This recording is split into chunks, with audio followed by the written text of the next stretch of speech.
we'll go ahead and get started. Up first, we have the approval of the agenda. I would entertain a motion for that. Do we have a change on that? We do have a change on that, and I'm supposed to do that. So under B, discussion and recommendation regarding a replat, it's 1021 South Oak, not 1201. 1021? 1021, yes. Okay, now make a motion Yes. to approve as amended. Okay, The amendments? okay, we have a motion and a second. Second. Anybody, do we need a roll call for that? Yes. Yes.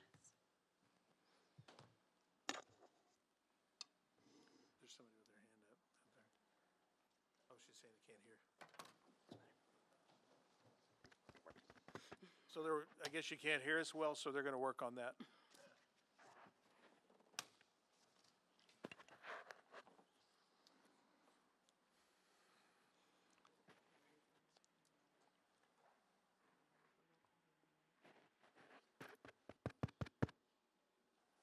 Man, my driveway is awesome, my gate is awesome. Don't tell anybody we don't give rap.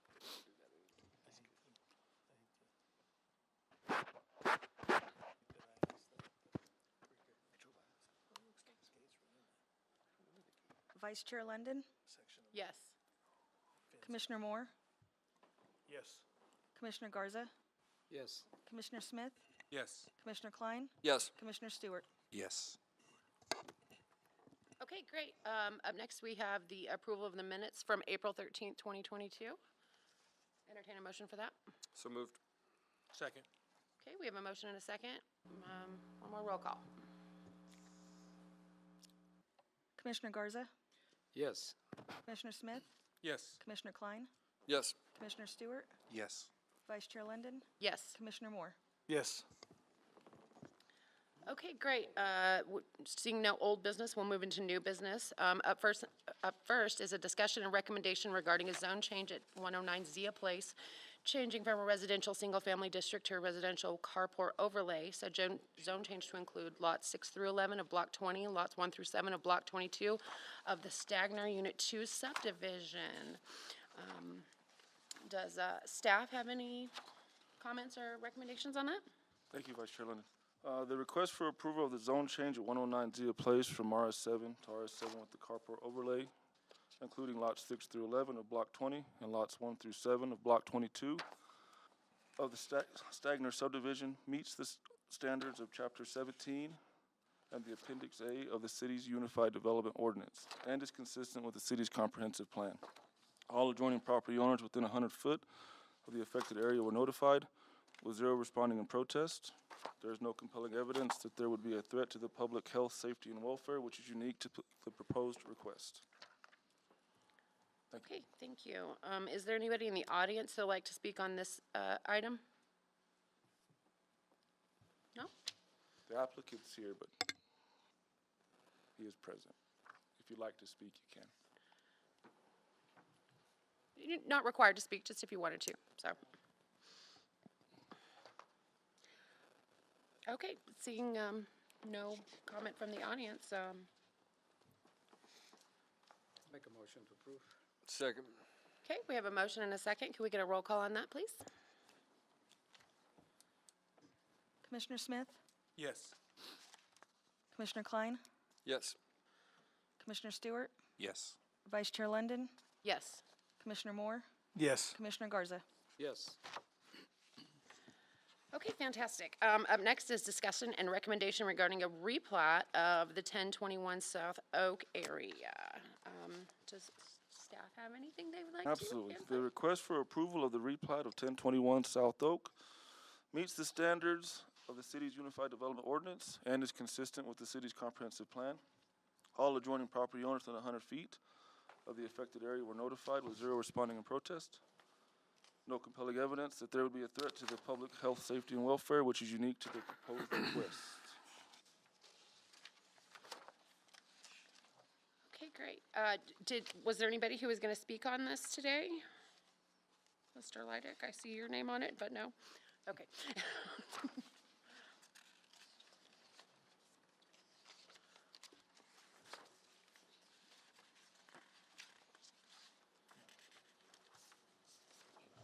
Is the owner in attendance? It does not look like it, no. Okay. Well, does the commission have any, This is just a replat, so I'm okay approving. Yeah, I went by there. I motion to approve. okay. Second. Okay, we have a motion and a second. Can we get a roll call on that, please? Commissioner Smith, Yes. Commissioner Klein, Yes. Commissioner Stewart, Yes. Vice Chair Linden, Yes. Commissioner Moore, Yes. Commissioner Garza. And yes.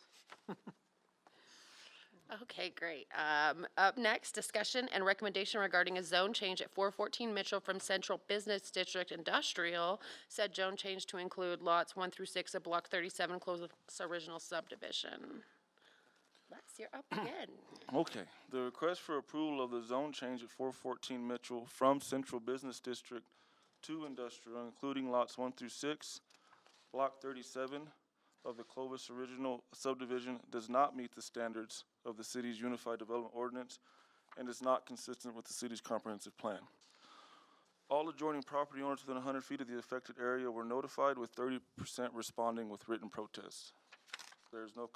There is compelling evidence that there would be a threat to the public health, safety, and welfare, which is unique to the proposed request.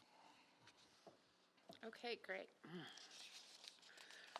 I think we probably have individuals that would like to speak on this issue today. Anybody who would like to speak on this, I will need you to give an oath or an affirmation. If you could just stand and you can all raise your right hands. Do each of you swear or affirm that any testimony you give will be truthful? Yes. Okay, thank you.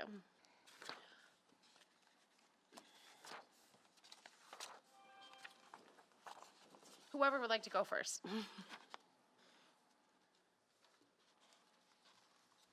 If you would just state your name and your address, please. My name is Brett Bowlby, resident 1809 Glenarm Drive.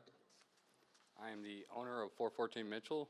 I'm making this request because the building was previously used as a wet chem lab, which was an industrial business, as well as under the guise that along Mitchell from 7th all the way down to Mabry, there are no public-facing businesses. We do have a cabinet company, which is producing, consumer goods. Therefore, it's an industrial company.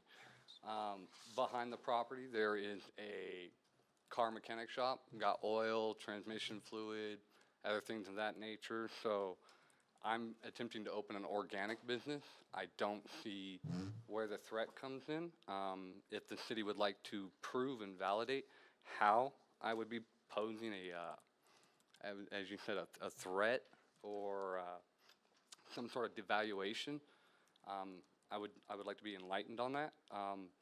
Second, when it comes to the property was already equipped with 3-phase, 400 amp industrial electrical paneling, as well as a reverse osmosis system, a security vault, camera systems, maglock doors, everything that meets state requirements in order to use the building for the business intended purpose. So I would like that to be kept in mind because, I've made no changes to this. There would be no required any structural changes or anything that would interrupt the flow of business. I personally have already went down there and made improvements to the neighborhood by painting up the parking markers, the handicap zones, and just trying to improve the general look of the neighborhood. So if anything, I would be increasing the value of the properties as well as helping draw on tourists and bring business to Clovis. In turn, just to give you a little history of who I am, I used to work for I still work for them, but I ran the call center out by the college. I did that for 13 years. During that 13 years, I helped maintain over 450 jobs. Unfortunately, those jobs were exported overseas, and I have an opportunity to create a business here and create those jobs. And that's what I'm attempting to do, and I hope you all keep that in mind and take that into consideration. I appreciate it. Thanks. Okay, thank you.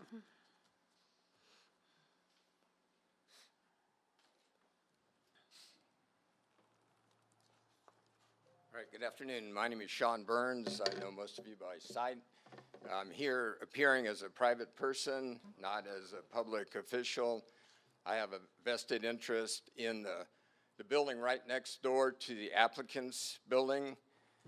My family still owns that building. In fact, there are not two buildings. It is one building that it was divided. Our family built that building in 1957 on Lot 1, which is on the Mitchell 5th Street side, and then 2 years later built the next building, attached it to the first on Lot 2. It's Lot 2 that the gentleman wants to change to industrial zoning. I have no beef about marijuana. I'm not here to argue that issue. I take no position on that because that might come before me. I have no idea what the business is going to be. It's not the issue there. The issue is zoning. If we change the zoning from the central business district to industrial and the applicant goes out of business in 3 years, then I have an industrial lot next to me, an industrial building that will substantially decrease the value of my building right next door. And then anything can go in there. Any industrial issue can go in there. Also, let me explain the building on Lot 2 that the gentleman is applying for is not a freestanding building. Let me explain how that works. I have my grandfather came to Clovis 114 years ago and opened up a business at age 20 doing what's called abstracting to describe legal title to people so that they would know that they have good title to property. I have books in my office there in Lot 1 that are 120 years old. I've copied some of those pages out of there. I have the handwriting of my grandfather from 1908 where he writes down here that Santa Fe Railroad and Land Company owned Clovis, and they sold it off to various people. There have only been 2 owners of the building, the lot on Lot 1 in the history of Clovis. The first owner, well, 3. The first owner was Santa Fe Railroad and Land Company. In 1915, they deeded Lot 1, which is right at the corner of Mitchell and 5th Street, to Central Christian Church. I have a drawing here that I want to show you.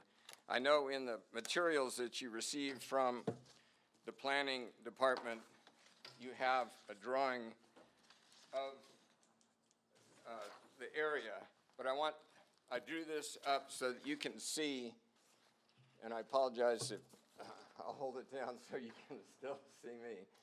So Lot 1 is the office building that my family owns. The addresses don't matter. It's the lot numbers. Everybody understands that. The legal description of a building is the lot and the block. This is block 37 in the original town site of Clovis, which was plotted in like 1906. It goes from Prince to Thornton, 1st to 7th Street. This is the original town site of Clovis.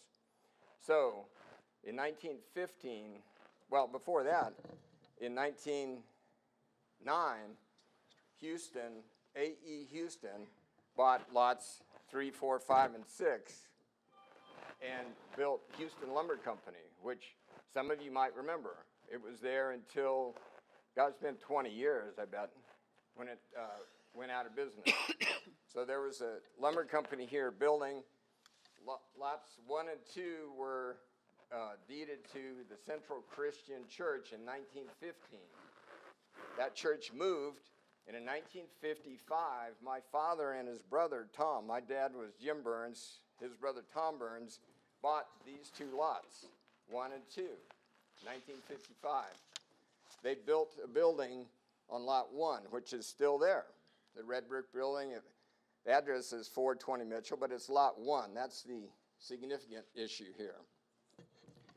Lot 2 was the parking lot of the church. And my father and his brother, being prudent businessmen, weren't sure if they were going to need all of that land, so they built just a building on Lot 1 here in 1957. In 1959, they decided that they needed to build this second part of the building. But I don't know if you can see it here, but the way it worked in 1957, after they completed this building, this dark line is a mortar brick wall. Houston Lumber Company over here had a brick wall, right here where this line is. Both of those walls are on the respective lots. The wall here is on Lot 1, the one that I still own, our family still owns. Houston Lumber Company wall is on Lot 3. Just so happens that my father and his brother, again, being prudent businessmen that they were, when they were building this part of the building, they decided that they didn't need to build another wall here or here. They went to Houston Lumber Company and got a party wall agreement to just attach into the Houston Lumber Company wall. Literally, you can still see that. If you go up in the attic, Lot 2, you will see where the steel girders just go into the brick wall that used to be Houston Lumber Company. And there's a recorded party wall agreement in 1959.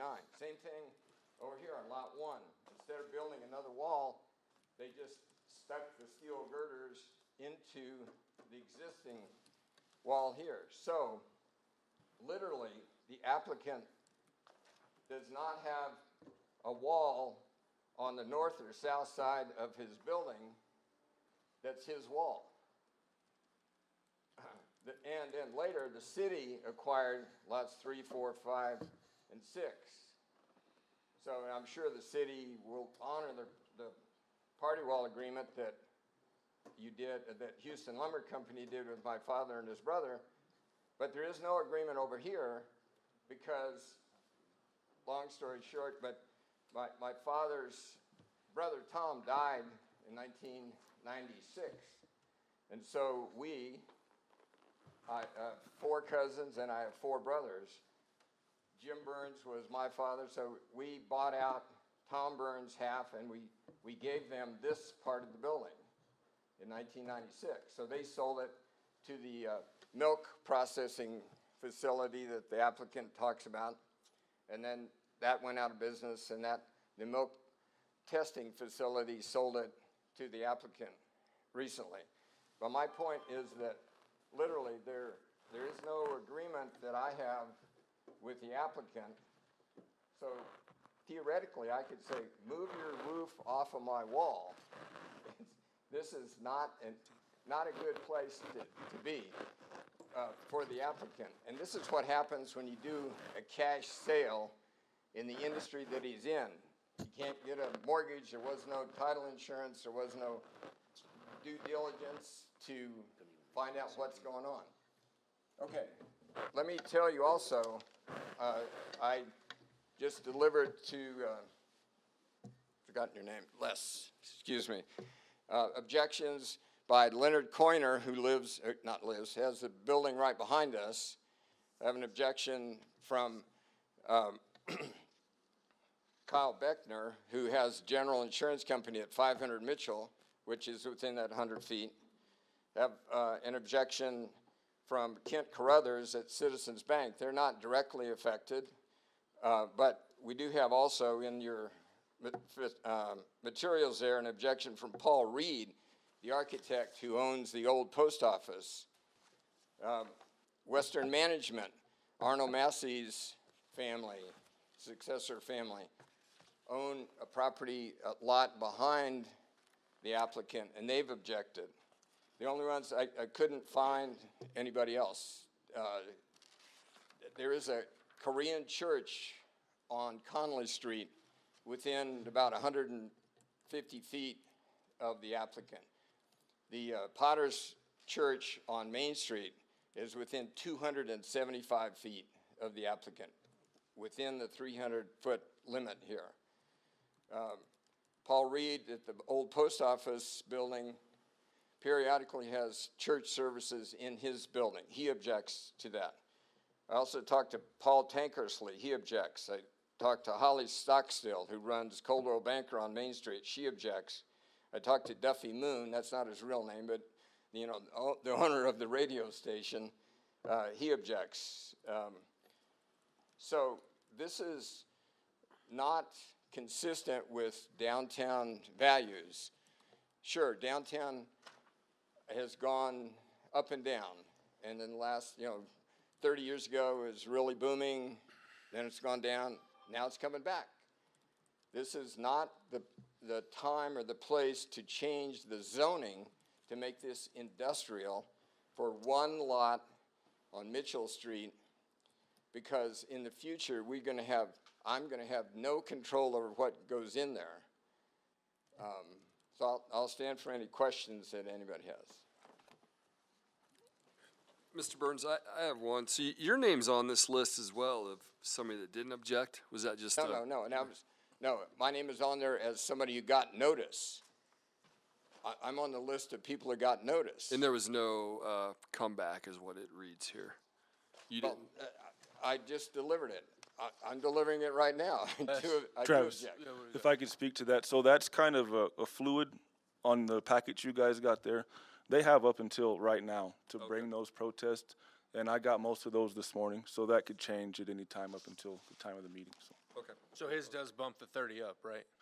Yeah, the two of the 3 that he'd given me does, it bumps it up to 50%, correct? So we have 50% objecting, but I think that it's a no-brainer for you guys. I mean, look, you have difficult decisions to make. You have competing interests all the time, but this is not the time or place to change a major street in downtown Clovis. Mitchell Street is, it's in that 4-block Mitchell, Main, Pile. Those 4 blocks are the ones that are central business district. This is not the time or place to turn any part of that into an industrial zoning. Any other questions? No, sir. Thank you All very right, much. thank you. Is there any other questions or comments from the commission or the public?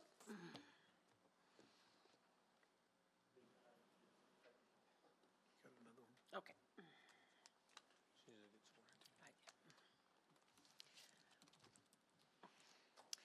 If you wouldn't mind, I will need to swear you in real quick. Yes. Do you swear or affirm that any testimony you give will be truthful? Yes. Thank you. Good afternoon, Chairwoman, and Commissioners, officials. I'm Lisa Pellegrino-Spear with Clovis Main Street. I'm here on behalf of our board and the business owners in the district that have reached out to me. I have yet to speak with the new building owner on his positioning, but I was reached by many different businesses downtown that oppose the ordinance change. The reason for the change is that they don't want the district being zoned differently. When we've had changes in the past, it has not changed our zoning. They'd prefer to keep the zoning as the central business district. One of the challenges that we face with Main Street is we have had multiple businesses that have come to us over the past year that have wanted to develop a dispensary in our district. Our district is a little bit larger than the central business district, which is only about 13 blocks long. And we have advised all of those businesses that they need to be just outside the central business district. So we do have a few dispensaries we have one that does fall into the Main Street district, our historical district as well, but it is outside that central business district as well. And we have another one on the north side that also falls within less than a block outside our our Main Street district in the central business district as well. So the concern is just setting a precedence. If we start changing the zone ordinance in our district, is what will then, if we have multiple requests to do so. So on behalf of the Main Street Board and on the businesses that have reached out to us, I'm here to oppose the change at this time. Thank you. And I'll stand for any questions. Thank you. And Madam Vice Chair and members of the board, obviously the City of Clovis and our recommendation was not favorable. And so as we look at the overall comprehensive plan of the city of Clovis, and you look at where our industrial zones are currently located, they are grouped together. So to create an industrial zone of this area, not only does it meet that comprehensive plan and what you're trying to accomplish with the comprehensive plan, you're basically creating an island of an industrial zone in the middle of our central business district. The other issues that we have is the size and configuration of the lots. The minimum square footage for a lot for an industrial zone is 20,000 square feet.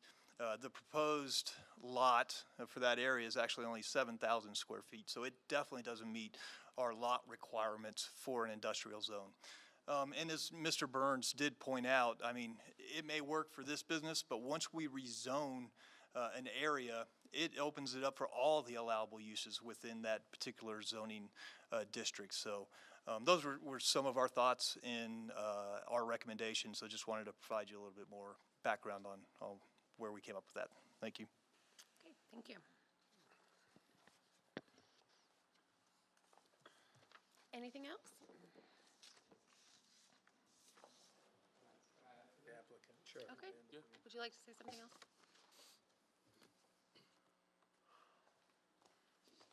Okay, so in reference to the central business district zoning, I did speak with the city attorney, Jared, on that matter. And in accordance to the meeting notes and the meetings that were held by the council here, it was never mentioned that Mitchell was part of that agreement. It was explicitly stated that that is in regards to Maine. Now, after I spoke with him in regards to it, he agreed with me that from 7th down to Maybury, it should not be zoned as central business district on Mitchell. And that was an issue I was supposed to bring up and address with you guys as well here today. So I wanted to make sure that you guys are aware of that, and I did speak with Jared, and I have that on record and recording.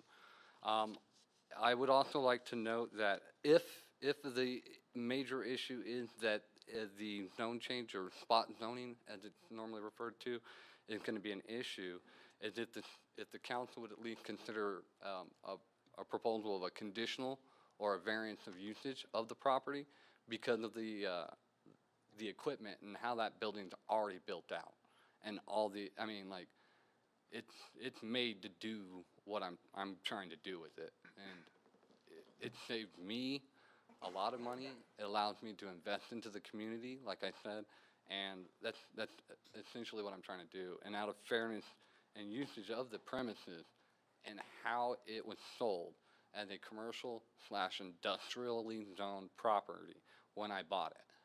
That's how it was sold to me. That's how the MLS listing and everything had it. I'm not familiar with zoning laws. I'm not going to sit here and pretend that this is my area of expertise. It is not. I am an IT expert, but I would like, you know, if anything, if there could be a recommendation for if you know, the spot zoning is the major issue, for conditional or variance of usage. I appreciate your time. Thanks. Thank you. Somebody else. Okay.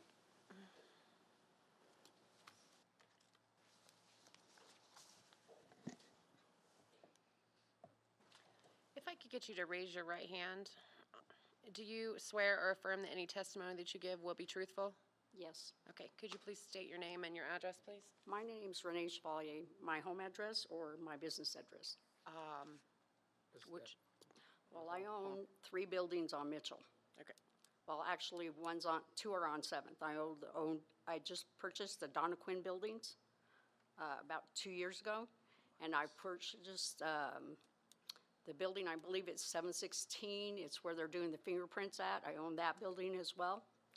And I'm just here to say, I am an investor with my son. I purchased the building with cash. When we purchased it, we looked at 44 different sites, and it was zoned industrial. Otherwise, we wouldn't have purchased it, because that was the sole intentions of what we're trying to accomplish. We're locals, and we would like to,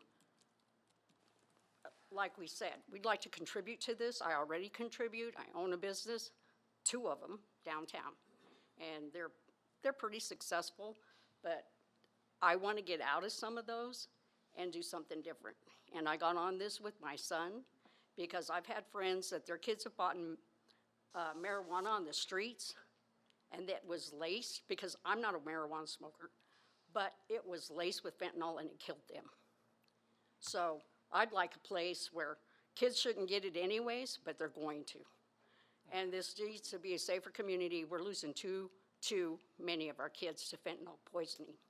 And I'm just kind of upset because of the fact there were 44 listings with that as industrial. So somehow we weren't represented rightly, because you can look it up on the MLS and it was listed industrial commercial. And had it not been, we wouldn't have purchased it. And it is very well equipped for him to grow in and to sell in. It's got more security in it than I've ever seen in any of these other buildings. So that's all I have to add to it. Thank you. Just come to the podium, sir.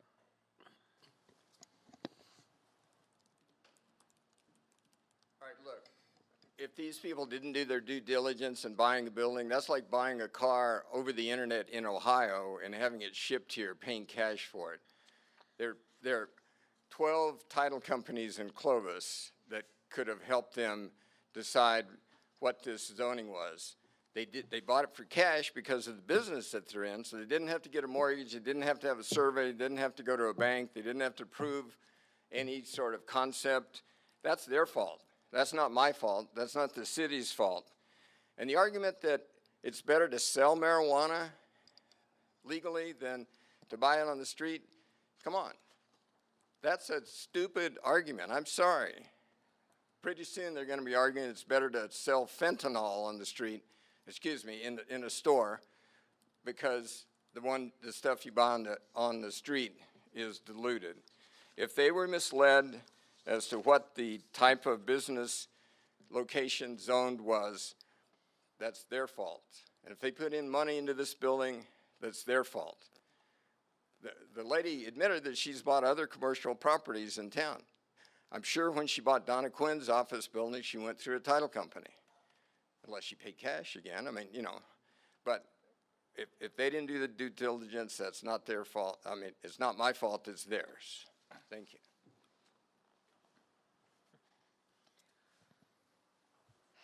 And Madam Vice Chair, that property has never been anything other than the central business district from a zoning standpoint. It's never been zoned as industrial, so if the MLS had it listed incorrectly, that's not a city of Clovis, that's a private sector issue, not the city of Clovis's. Okay, thank you. And Madam Vice Chair, maybe heard on a couple issues. So I first talked to Mr. Bowlby and his attorney, maybe 4 weeks ago or so, and it's my understanding that he purchased this property well after our cannabis ordinance was introduced in August, then adopted, or introduced in July and adopted in August, number one.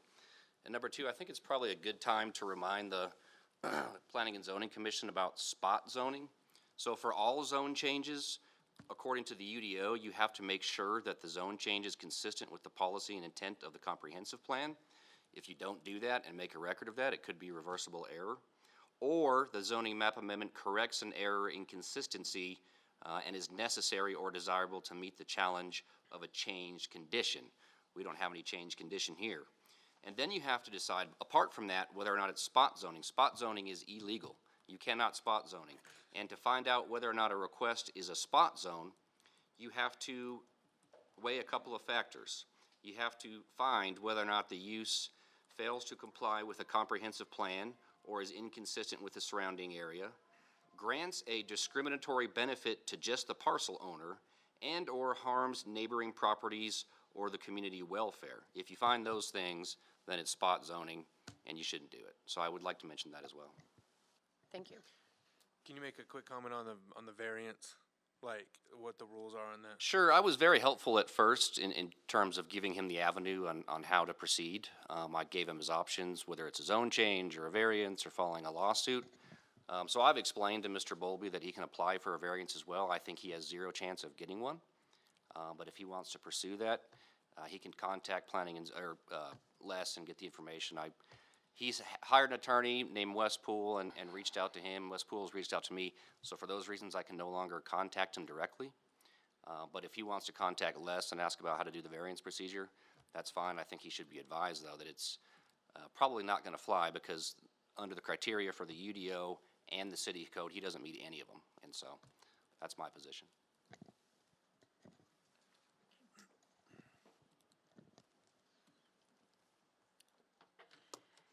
Anything else anybody would like to add? I just have a little comment on this. For as long as I've been on this committee, or this commission, has been a couple of years, we've really worked to not piecemeal or patchwork our zones. And that's exactly what this is looking to do. It's not a business thing. It's not looking at what the business is. We worked long and hard on the cannabis ordinance, on what went into that. We talked about different parts of that were going to be in or going to be out, and it's it's still getting talked over and mulled over, and so I really feel like I'm going to vote against this, but I want to let you know that it has nothing to do with the business. It has to do with this central business district has made this way for a specific reason, and we're really looking to stop inconsistency on this board. And I'm speaking for myself, but I think I can speak for the board on this. So it's an inconsistency issue, and that's why I'm voting the way that I am. And I just want to make sure that you know that. Thank you. Okay, I would entertain a motion if there's nobody else who would like to speak on this. So moved. We have a motion. Do we have a second? What's the motion for, sir? Madam, what's the motion? Deny request. Yeah, deny request. Okay. So we have a motion to deny. Do we have a second to deny? Second. Okay. So as we're voting, we will be voting yes to deny. Okay. Commissioner Klein, Yes. Commissioner Stewart, Yes. Vice Chair London, Yes. Commissioner Moore, Yes. Commissioner Garza, Yes. Commissioner Smith. Yes. Thank you. And Okay. Madam Chair, before moving on, of course, this is an advisory board making a recommendation to the city commission. So this will still go to the city commission for final decision-making authority. Do you know when the next meeting? 19. The 19th. Yes.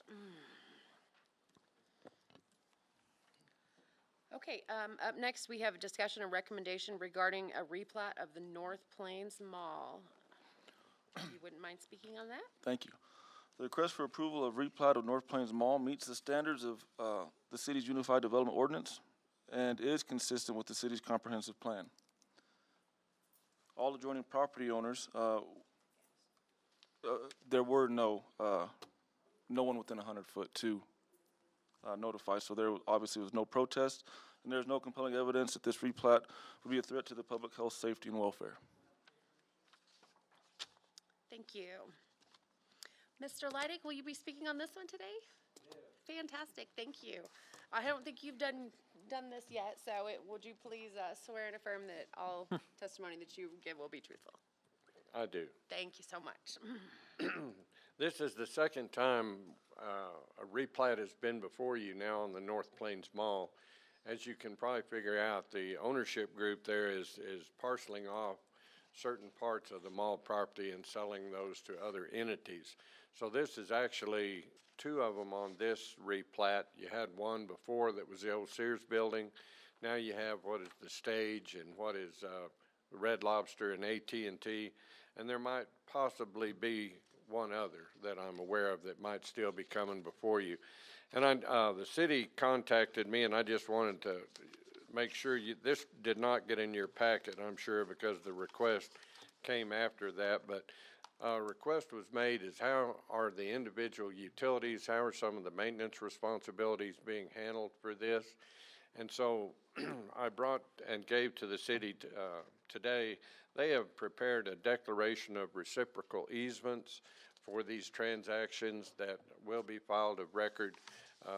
And they discuss such things as roof maintenance. As an example, all of the common areas, all of the utilities will be still owned by the mall proper, call it that entity ownership group. And then every individual parcel will be metered individually for their usage. But a lot of things, like the parking lots and everything, will still be in common. But some of the roofs, some of the maintenance responsibilities will become the responsibility of these individual tenants. So I wanted to explain that because it probably didn't make your packet. Any other questions you might have? I have a quick question. I mean, when Sears was split off and now Bell's is being split off, it does look like it includes a portion of the parking lot that will go with the ownership of the building, correct? At least Yes. that little portion of that parking lot. And the reason that is the business that is purchasing that is probably gonna have some outside displays, some outside storage areas that might possibly even be fenced. So when we did that, we had to make sure that the ownership line did not disrupt the flow of the parking lot. And so that was the only reason for that. As the stage and on these others, the parking areas will still be in common. Okay, thank you. Anything else? What's coming in? That's what everybody wants to know. Yeah, thanks.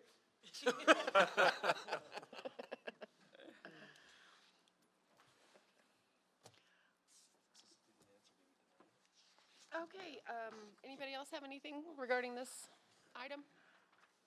If not, I would entertain a motion. Move to approve. Second. We have a motion and a second. If we could get a roll call one more time. Commissioner Stewart? Yes. Vice Chair London? Yes. Commissioner Moore? Yes. Commissioner Garza? Yes. Commissioner Smith? Yes. Commissioner Klein? Yes. Great, thank you. Our last agenda item is a discussion and recommendation regarding a zone change at 112 Diane from residential single-family and residential single-family mobile home overlay district to residential multifamily with mobile home overlay. Said zone change to include attractive land in the northwest quarter of Section 20, Township 2 North, Range 36 East. Mr. Morris. Thank you again, Madam Vice Chair. So the city of Clovis actually owns about 3/4 of that L-shaped piece of property you see in your packet. The portion closest to Prince Street is owned by Western Management LLP, and they approached the city with the thought of purchasing the city's portion of the property in the lots to sell and develop them. Right now, they're vacant lots that the city maintains and has no use for. We were amenable to that. I think we got approval. We took it to the city commission, and then we got an appraisal done. The appraisal was about $7,100, so not a whole lot of money, but at least there'll be some sort of beneficial use for those lots. And so right now the zoning down there it's not good. There's residential single-family with mobile home overlay and residential single-family just contained in that L-shaped portion. And then there's also residential multifamily to the right. And so we wanted to turn everything into one large zone, residential multifamily with a mobile home overlay. That would encompass the mobile homes that are already there and the multifamily housing that's already there. So I do think it is consistent with the comprehensive plan and would make use of vacant property and actually make the zoning a little bit more consistent in that area. So with that, I would stand for any questions. Okay, seeing no questions, comments, entertain a motion. Motion Move to right approve. along. Cody got it. I got second. Okay, we have a motion and a second. One more roll call, last one. Commissioner Moore? Yes. Commissioner Garza? Yes. Commissioner Smith? Yes. Commissioner Klein? Yes. Commissioner Stewart? Yes. Vice Chair London? Yes. Okay, Mr. Morris said that he did have an update for the good of the order, if you'd like to speak on that. Thank you. Thank you. Work.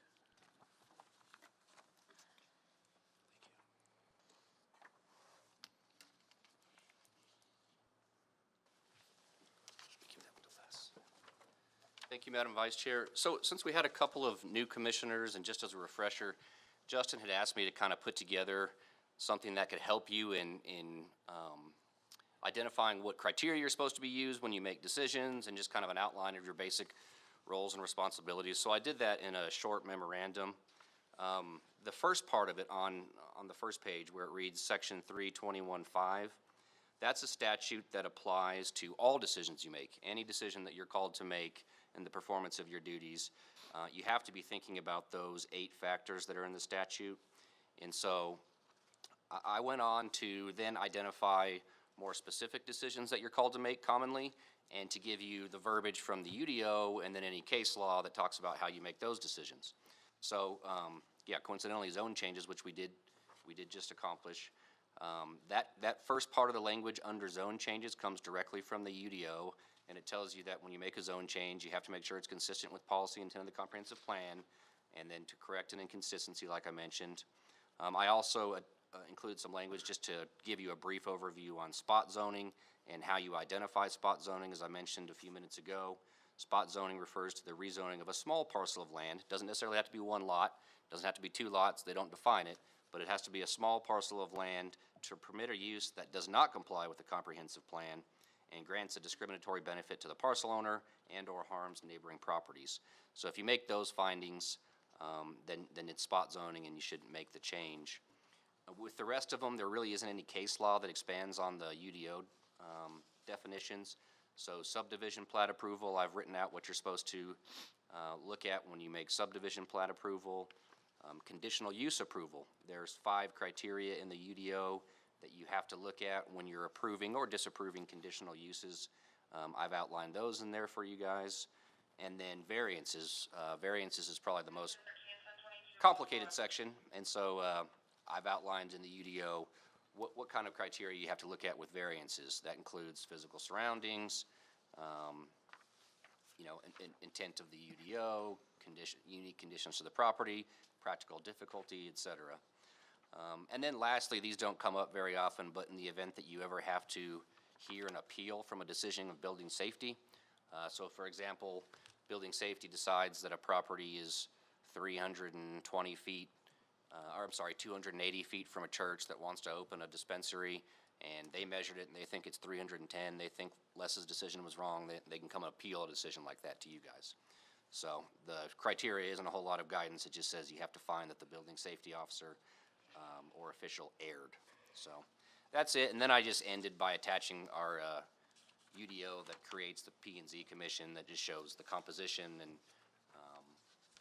it talks about the powers and duties, conflicts of interest, and the meeting, the setup of the commission, et cetera. So in any event, I'd be happy to answer any questions about it, but Justin thought it may be useful for you guys to have these when you're making decisions, and that's all I have. Awesome, thanks, very helpful information. I guess that's it. So next meeting will be Wednesday, June 8th. Thanks, guys. We're adjourned.